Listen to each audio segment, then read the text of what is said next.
This FedGov Today program is sponsored by Maximus.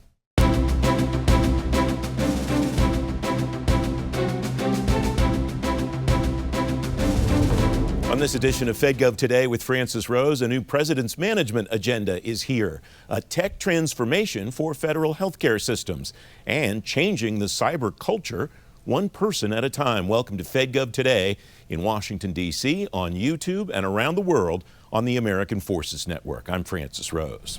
The Trump administration's new president's management agenda includes three main objectives. The PMA includes a total of 8 priorities under those 3 objectives. Margaret Weichert is adjunct professor at Georgetown University. She's former deputy director for management at the Office of Management and Budget. Loren DeJonge Schulman is director at the Federation of American Scientists. She's former associate director for performance at OMB. Both of you experts in the PMA, having done one for each of the administrations in which you served. Loren, I start with you. Is there a set framework by which you develop the PMA and then the priorities underneath the PMA? What goes into formulating it? 3 big buckets that people choose from when thinking about what's going to be in a PMA. First off, and probably most challenging, is anything really obviously broken? Go back to the Office of Personnel Management when there was a security breach related to how we do security clearances. That got a ton of attention, was required to be in a PMA or otherwise focused on. We needed to get that right. Second is opportunities. Has the president said something about we need to improve veterans benefits or how we pay taxes or deliver services? Are there more policy-oriented opportunities you want to be able to deliver improvements on? And last, there's a set of perennial issues that end up in almost every PMA. Workforce issues are always going to be there. Procurement, federal data, grant making. These are all topics that we come back to for better or worse over and over again because there are always things to, if not tweak around the edges, to make massive, significant transformations on. Margaret, is that the same steps you took? It's actually a little different in part because President Trump, both times he won, that state of government was part of the decision-making process that many voters took. So we did a lot more top-down looking at what do the American people trust and not trust about government, where are the problems from the perspective of the voters, as well as from a fiscal standpoint, what's going to have the biggest impact on long-term economics in government.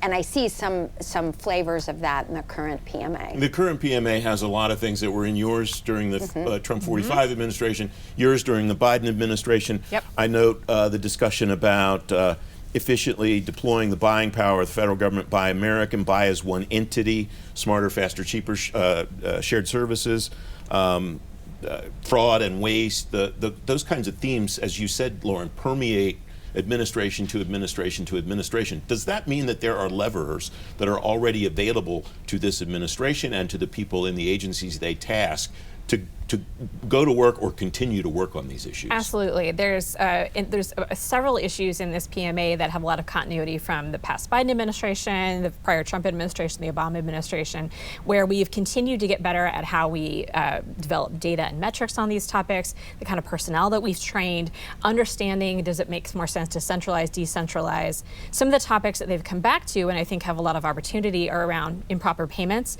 We learned a lot during COVID and post-COVID on how to do upfront fraud reduction and manage identifications and otherwise to make sure that we were reducing improper payments. I think there's a lot around hiring priorities where new administrations want to bring in new talent that suits some of their policy issues. We did this in the Biden administration, the Trump administration. There's a lot of experience around how do you surge talent in particular areas. And then of course cyber, this has been a perennial issue for as long as there's been networks connecting computers. The challenge in this administration is to make sure they don't get caught up in musical chairs of who's doing what and actually focus on their partnership with the private sector and how to actually make progress. When you were on this program talking about the PMA when you were still at OMB, one of the things that we talked about is there's a set of these issues that everybody agrees is bad and should be improved. Yep. Nobody thinks that anybody should be able to defraud the federal government. Yeah. What did you do to embed those ideas, the data use and the other techniques, so that it's available to this administration? I'll ask you the same thing in a moment, Margaret. So I think one of the key things that makes any PMA successful is having consistent metrics and data that you know you're actually making progress, that are as real time as possible, and that have feedback loops where you know that if you do something, you can impact that data in some way. And then really critically have somebody in charge who's monitoring this, who's actually holding people accountable for it, and goes to agencies to say, hey, by the way, you're behind all of your fellow agencies here. I think one of the things that we did under the Biden PMA, but also drew from others, is building up as many of those metrics and data points as possible, making them available to senior leaders on a regular basis, and where we could, report them out to the American people so that they knew where we were making progress on this. There's a lot of other factors that go into a successful PMA, but that set of consistent administrative data and management metrics is absolutely critical for them to continue to have success. They've got a lot of homework that they can build on in those areas. There's something that you did in that area that I want to come back to, but Yep. Margaret, what did you do to institutionalize what you knew that the next team would be able to use? So we did a top-down view of priorities, and then we did a lot of these bottoms-up elements. The thing that I see that's really different here, that in some ways I am a fan of, is there's a forest and trees problem.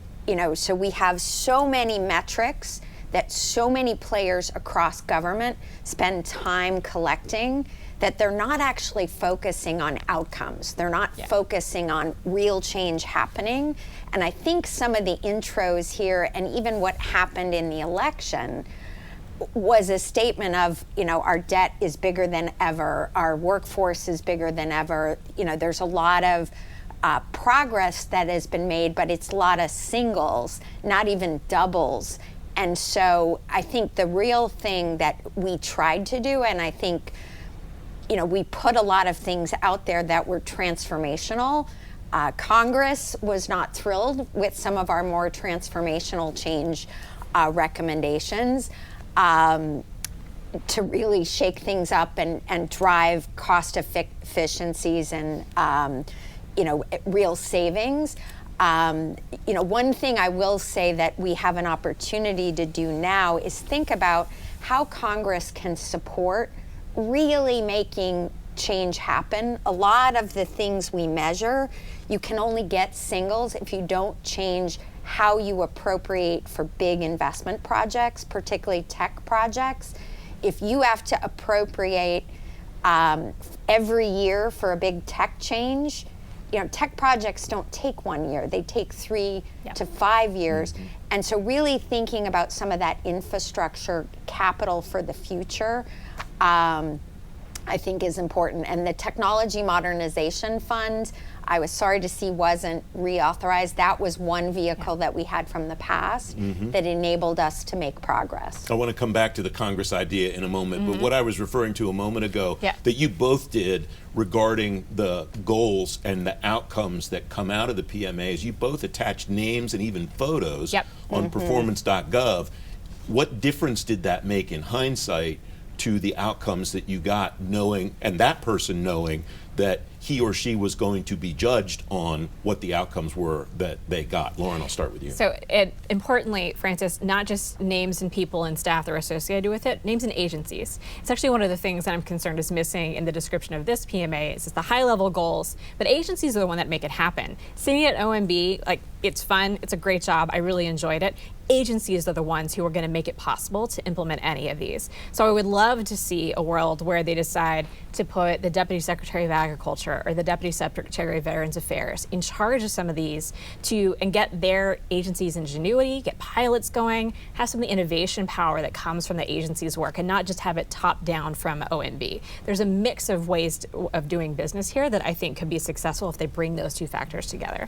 Yeah, and I do think, particularly around shared services, I'd say grants management, payroll, a number of things in IT, naming a specific agency and having them, and particularly the DepSec, have the ability to execute that themselves in their agencies was a proof point that showed you could get things done. One of the elements to that end that stuck from what your team did and that your team picked up was the Quality Service Management Organization, Yeah. the QSMOs. You love those. You told me that, and your team established those. What does that, is that one of the levers that's sitting there waiting for this team to take? Absolutely. That if there is accountability, infrastructure, and leadership, you can actually get a lot done and start to consolidate things.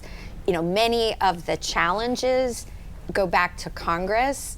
You know, really consolidating things very often requires us to look at, you know, the resistance to consolidation often comes from, well, in my district there are 689 people doing X, Y, or Z. We really have to look at that, but if you've got accountability in the executive branch, you have a better shot of being able to do some of those negotiations. We have about a minute left. Loren, what's your view of Congress's role in helping the administration to achieve success with PMA? I'm going to do a twofer here. One is something that's thematic throughout but missing is around customer experience, delivering outcomes for Americans. Congress can raise their hand and say, hey, I think you guys might have lessened the out here, while also recognizing their role in helping foreground customer experience in a president's management agenda. And at the same time, OMB and others need to be able to recognize there's a lot of gaps, to your point, that they can't actually follow through on unless they have Congress being an active partner in identifying authorities to combine, or ways to consolidate, or ways to better collaborate across the interagency. Loren, Margaret, it's great to have both of you here. Thanks for joining me today. You can read more about the new PMA and find a link to the memo from OMB Director Vogt and DDM Hewland on today's show page at fedgovtoday.com.